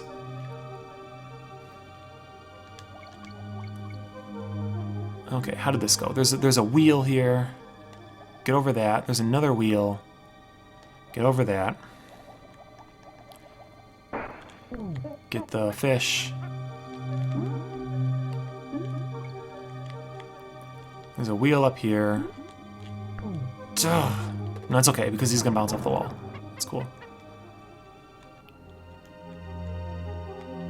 Okay, there's a circle of wheels here. Now there's a wheel here. Oh, it almost got me. I just gotta remember all the things there. That's what I gotta do.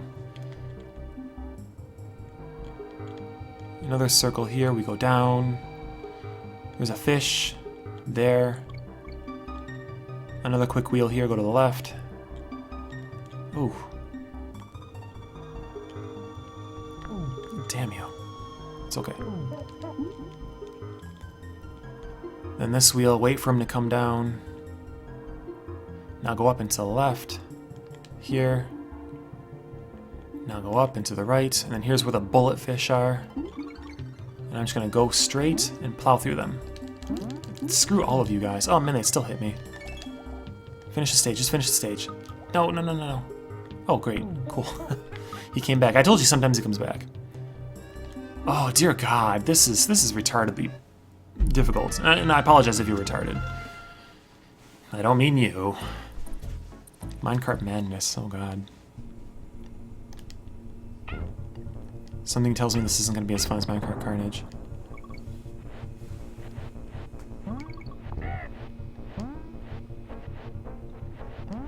I don't know, it's kind of cool.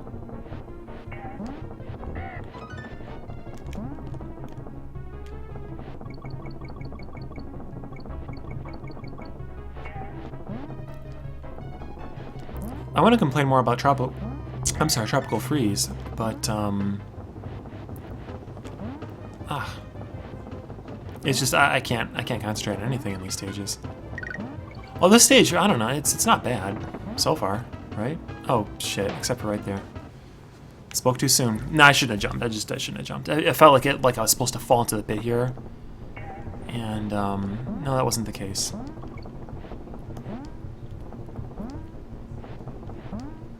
But I can't have a silent commentary video. Oh, damn.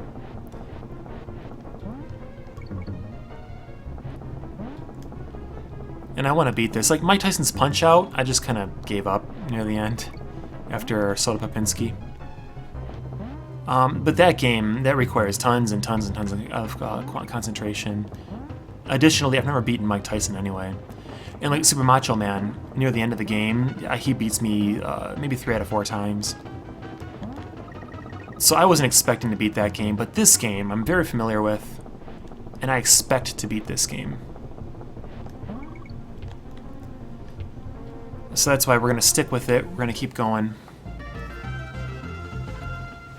Oh, sleepy. Oh, this stage is kind of cool. The lights go out, and you have to kind of predict where stuff is going to be. And God knows it's going to be terribly unfair.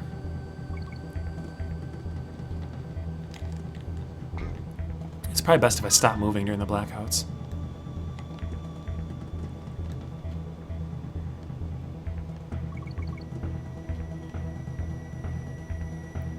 I wonder if there's... I don't want this swordfish that bad. I want to be pro and just like tear through this place, but I don't want to die, and I'm not confident enough to run through at full speed. I'll keep this barrel with me, with Diddy. Any enemy that hits... Never mind. Any enemy that walks into Diddy while he's holding that barrel will be introduced to the business end of the barrel. So it'll protect me. Of course I just lost it back there to the O.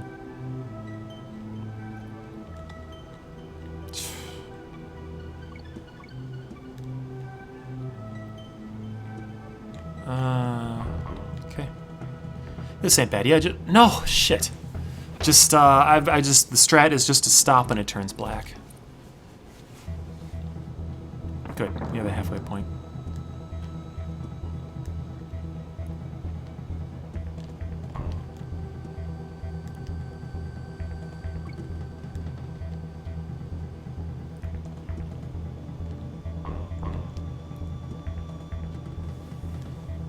I was trying to predict the rope there. It sure is. I don't know. It's. I feel kind of like in a daze. I'm sort of mesmerized by it. Oh. I mean, I wish I could just casually play through this, but you really can't. These. I think it was maybe said it 6 times now. These end levels are just really difficult. You know what? Okay, I figured there'd be a barrel here. I'm getting out of here, I don't even care. I got it, right? You can throw this guy against the wall and jump on it. But do I want to? I wasn't able to anyway, so it's fine. Oh, dear. Just 1 second the screen is clear. And the next, it's, full of enemies. But that wasn't it. See, like all these stages I'm beating within a try or two. It was that damn underwater stage. God, I hate underwater stages. The early ones aren't terrible. This guy you just gotta avoid. He's real easy.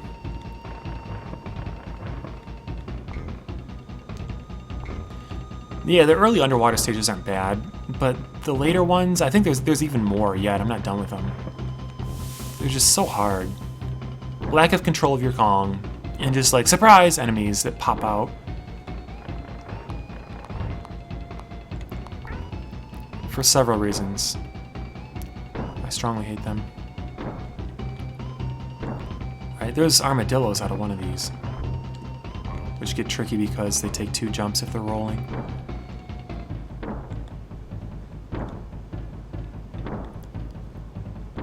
You know, I guess I'm just kind of glad that these, this boss isn't really recycled. Damn it. Good. Oh. Did I also mention I was kind of tired? Maybe that's part of my concentration issue right now. I need Adderall.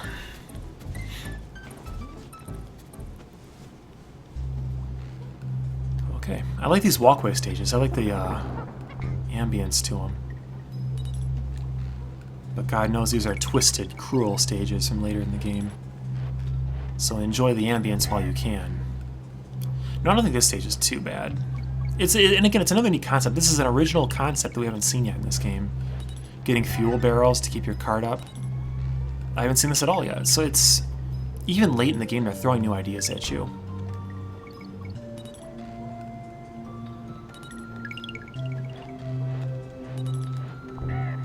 And I'd complain about Tropical Freeze right now if I didn't have to super concentrate. I mean, I could go on and on all day about my experience with that game, how awful it was, and continue to contrast it against game trailers who thought it was just like this brilliant game, because it wasn't. It was terrible.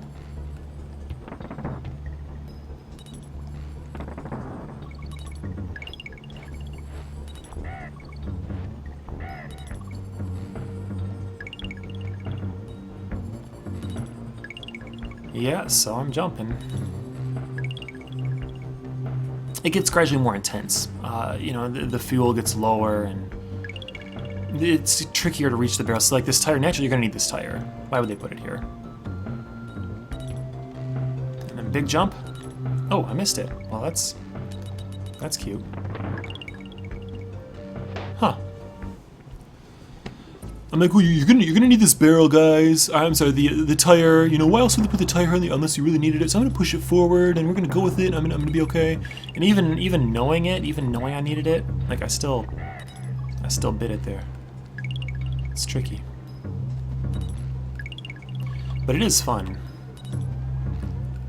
I wish there was like an easier version of the stage earlier in. Like take out one of the underwater stages and put this in. But just like introduce you to the concept like, oh hey, getting fuel and stuff. Oh, that's cool. I didn't know it could sit on here. And then later in the game, oh, there's the hard version of that stage. That's what people would say.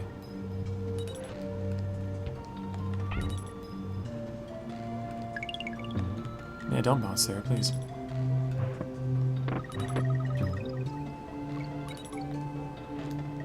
Remember how Minecart Carnage had a harder version? We just played it a second ago, didn't we? But they introduced you to the minecarts and like, now okay, now it's gonna get tougher later in. I wish I would have done it for this stage, because I mean, just the concept is so cool. Oh damn! No, go! Don't! Why would you do that? Why would you stop when I was on top of the bee? I don't think that was intentional, though. I think that was to stop players from dying when they lost their Kong. And it just happened. It just happened to work really poorly for me. So I'm not going to get mad over that. That's not a game development problem. That's just a coincidence.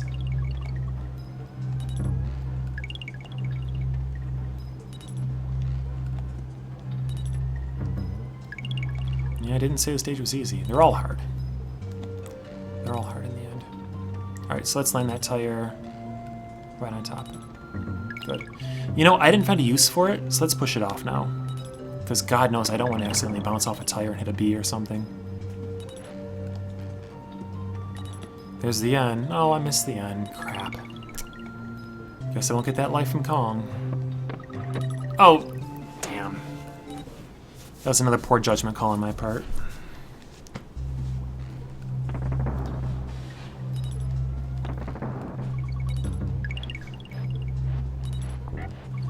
Like 45 minutes ago, I was maybe, I don't know, maybe 2/3 of the way through the game. And now I'm at like 80% through, maybe 85, like not a lot more through.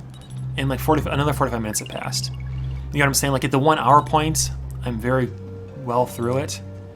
But then the stages have gotten so difficult and I'm dying so much that my progress is halted. It's declined dramatically. And a lot of it feels terribly unfair.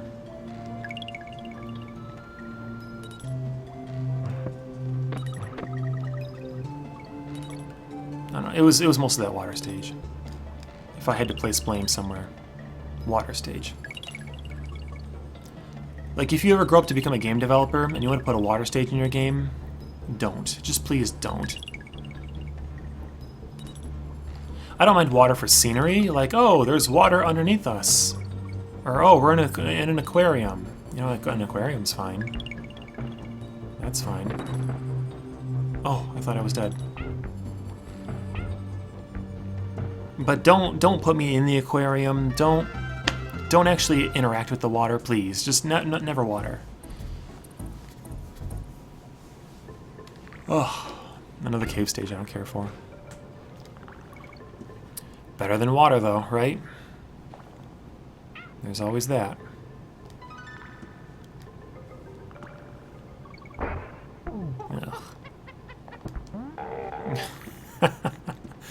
Oh, Jesus. Just immediately, within 10 seconds of getting that guy.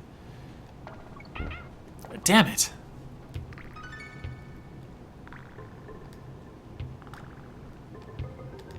Okay, no. Take it real easy. Real easy. I don't like stages that kind of break the flow of the game, where you have to like, oh, stop, wait. Okay, go. And then, wait, stop. Stages where you can just keep going and it flows smoothly, I think are the best kinds of stages. Oh, I mean, I found it, might as well go into it, right? Oh, bananas. Sweet. Let's get out of here. I still have 41 lives. But stages where it's... shit. Where it's like, okay, wait, stop. And this is kind of one of them, like... what's going on? Stop. It's like the stop and go station. It breaks the flow constantly. Shit.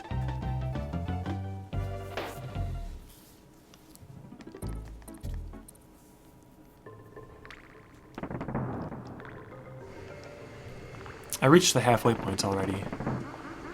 So I feel like maybe if I can just persist for a little longer, I'll reach the end.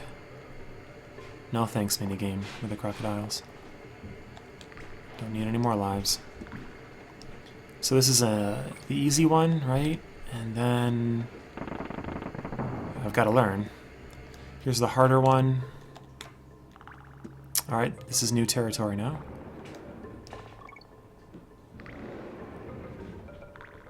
Kill this dude. I can do this. Kill. I'm gonna take it real easy. We're almost done with this stage. At this point, I just want to finish this game. There's a door here. Why is it already open for me? What's in here? What are you trying to pull? Oh, you trying to get me killed? Why would you do this? You know, it did bring me up here, though. Is there something up here? Oh, there's the Winky the Frog. You know what that equates to? More lives. I'm okay, thanks, bro. Ugh. Good God. Now, see, that stage wasn't that bad. It wasn't that bad. Misty Mine. Ooh. This is... what's this about? You know, I played through this maybe 6 months ago. I don't know. I was watching the Angry Video Game Nerd, James Ralph, him and Mike Matei do like a Monday show every week, and they were playing Donkey Kong Country. And I think they beat it, but I thought to myself, you know what? I could do better than them. So I played through this game. When you're not doing commentary, when you're just quietly contemplating the stages, you know, they're easier. I'm struggling a lot, but they don't have to be this hard. And I had a lot of fun playing through it. I'm sorry. I'm really running out of things to talk about. And I'm just not being creative enough, that's the problem. It's not the nature of talk, it's that I'm just not talking good enough. That part was kind of cool, huh? Another ostrich. Can I bounce up there high enough? You know what? I don't even want that. I bet I might be able to roll off and jump. Who knows? But I got enough lives. It's cool. And I didn't even use the exploit from stage, what, 2.5, 2.6? The ruins stage. You see, this stage is, you know, it's a pleasant pace, and it's not too hard, but it is challenging. You have to watch what you're doing. There are, like, you know, jumps that require some thought on your part, and stuff like this happens because these guys are kind of hard to negotiate as it is. These armadillos. So this feels like an appropriate late game stage, without being too cheap, without being too unfair.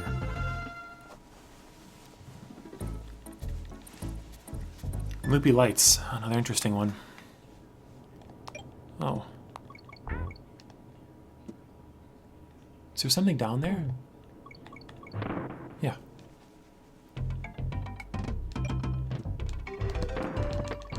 If you just tap the jump button really quick, you can blow through all this real quick. Real easy. Here's another novel stage. And like these jumping crocodiles, you know, you can't really exactly predict when they're going to jump. So it does make them a little more challenging, but it's for the better, though. Again, it's not really unfair, it's just difficult. And I like the concept of the on and off lights and stuff. This is another neat stage. For a while, when I was stuck in that dumb water stage for like 15 minutes, I was like, you know what? All the stages, they're all dumb and hard at the end of the game. But that's not even remotely true. There are still a lot of really cool ideas. I was just getting so frustrated with that. I was just done. I was done with it. Can I get that out of there? Oh, I did, and it just fell off.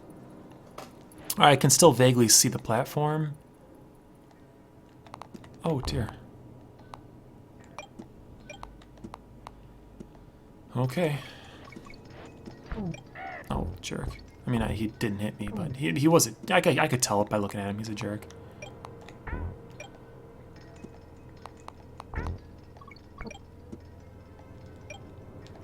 And trying to like plan on the way I'm going to hit the barrel and make the jump at the same time. It's a stimulating sort of stage, without being too unfair.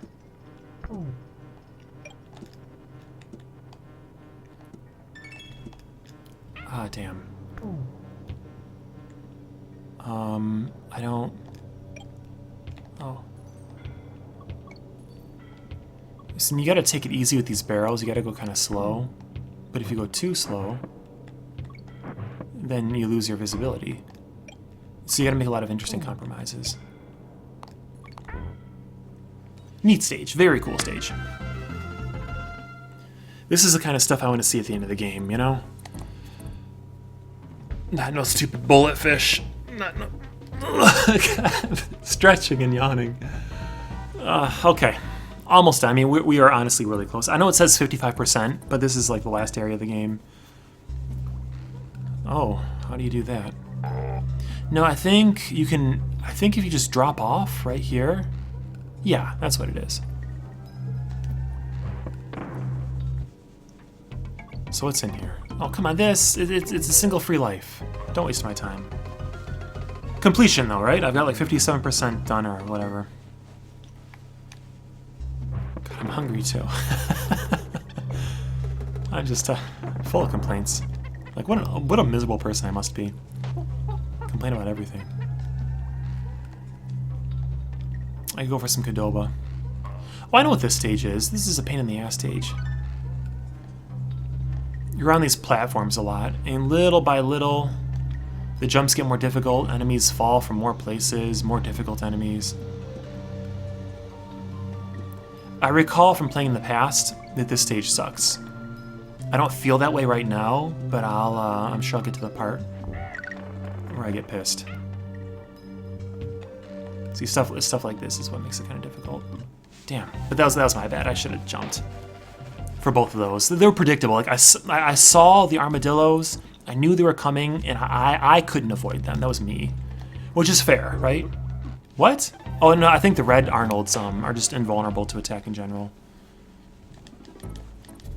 unless you use a barrel or something, which is what this is here for, I imagine. But I learned that early in. See, early in they place that guy. He's right there in a very controlled environment. And he teaches you, hey, these dudes are invulnerable. Like, it would suck if, like, at the very end of the stage, really far from a checkpoint, they first drop that guy in, and you go to jump on him to finish him off, and you can't. See, that'd be bad gameplay. Instead, we have the good gameplay. They introduce you to the concept.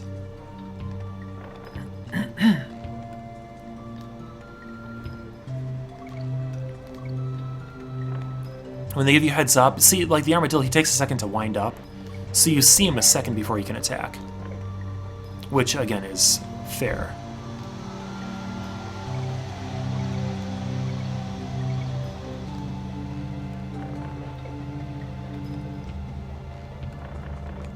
And I like the Donkey Kong in this stage. He can bounce off a lot of these heavy dudes. The armadillos he can kill in one hit. The Arnold guys, most of them he can kill in one hit. The big the big army dudes, the fat Kremlings that are with in the camouflage. they all die in one hit. With Donkey Kong. Diddy Kong, he would struggle a lot here, and he does. Diddy Kong struggles a lot in this stage. And we'll see more of them coming up. See, here's what I'm talking about, the guy in the camo. It's not really camo, it's just green.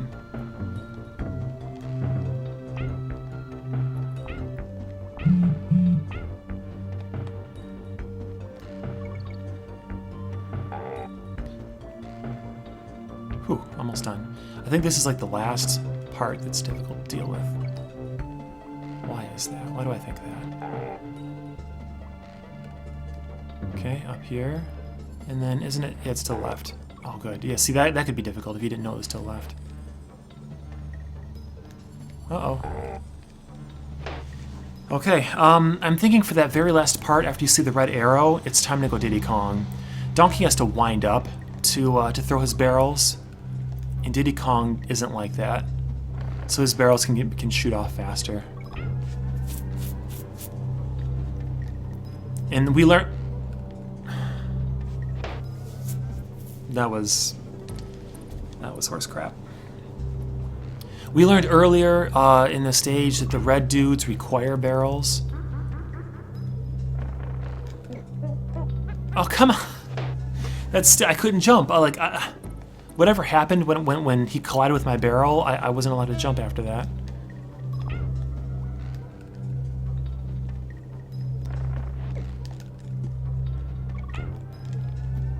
You know, I should switch to Donkey until I reach that final part. For one thing, I don't want to lose Diddy Kong. I don't think I can on these platforms, by the way. Yeah, I don't want to lose Diddy Kong early. And I risk running into those dudes. I can't switch. Why not? Switch. Good.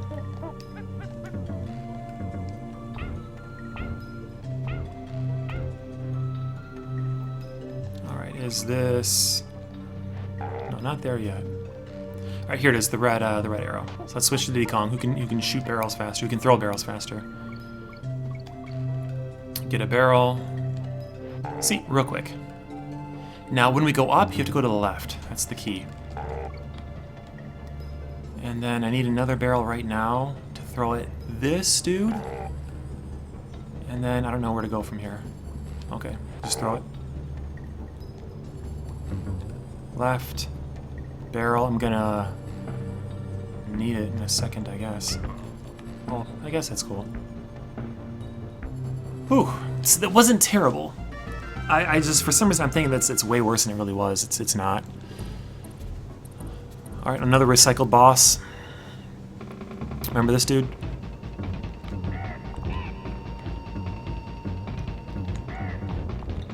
Oh, I think he spits a nut for every time he's been hit. So that's 2. 1, 2, 3. You know, I guess I like how predictable it is. I've been talking about being taught, you know, learning. And we fought this guy before, so we kind of already know how he works. Gosh. But the speed, though. I wonder if I should count the nuts as he shoots them and then get on the spring when I'm expecting it to be safe. Because he shoots them really fast. 1, 2.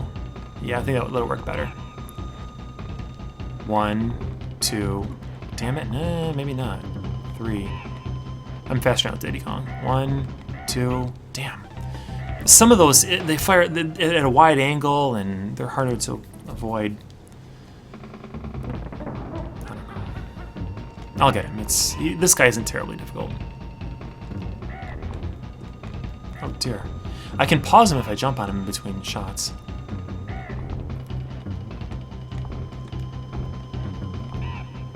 Doing okay so far. See, the angle he shoots it at makes it difficult.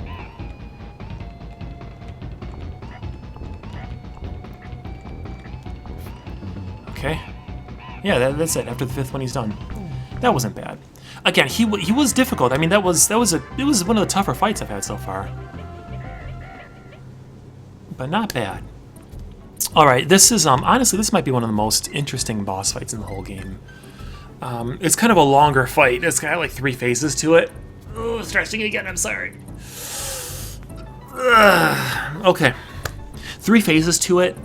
But the music is great. This is the final boss, by the way. It's sort of a fun fight. You have to learn the steps, but once you get it, it's neat. Now the trouble is that like in Tropical Freeze, every boss has like 12 phases, and each phase is different. In each phase, you have to learn all over again. And then if you die at any point during the game, during like the 12 phase boss fight that goes on for 15 minutes, you have to start the whole thing over, which was infuriating. Infuriating. I said it twice because it was really infuriating. So in phase 1, he just tosses his crown and you can hit him. And then after every hit, he runs. But of course, every successive hit, he runs more. So runs once, runs twice, and then hit. Now 3 times. 1. Of course, if you didn't know this, it would take a lot more trial and error. So now we're in phase 2. Cannonballs. Oh shit. That's okay. 1 round of cannonballs. Throw his crown. Alright. Now what do we expect? 2 rounds of cannonballs. 1. I'm gonna follow him so I can keep track of them. Right around now they should repeat. 2 rounds.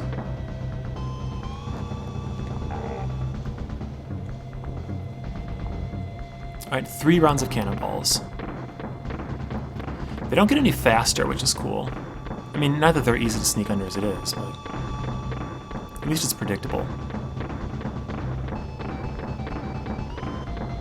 See, in like Tropical Freeze, like during this like intermission shit, he'd probably throw his crown again or something at you. Something really stupid.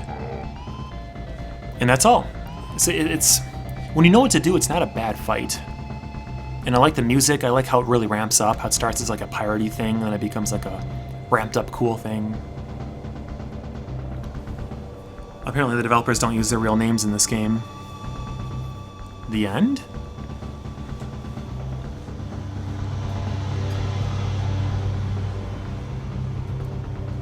Wait, am I being faked out? I pretended like I didn't know it was gonna happen. Did I trick ya?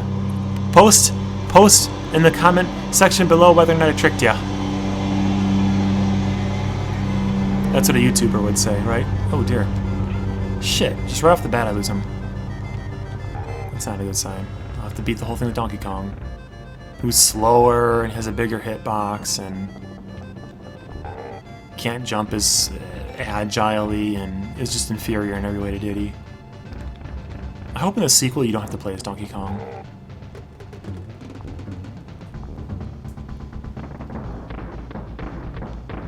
Shit. See, Diddy excels at squeezing through that little gap there, because he's fast and he has a smaller hitbox and he's less stupid than Donkey Kong. So let's lead with Donkey Kong when they're fairly easy jumps to make.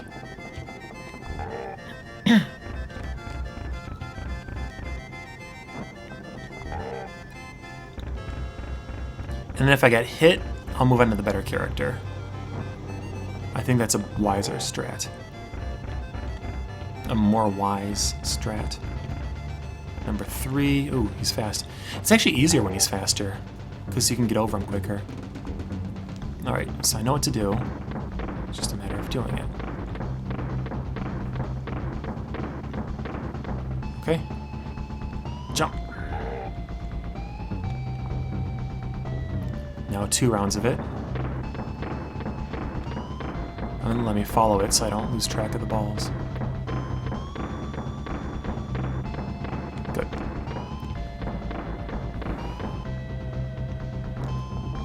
Now, 3 of them.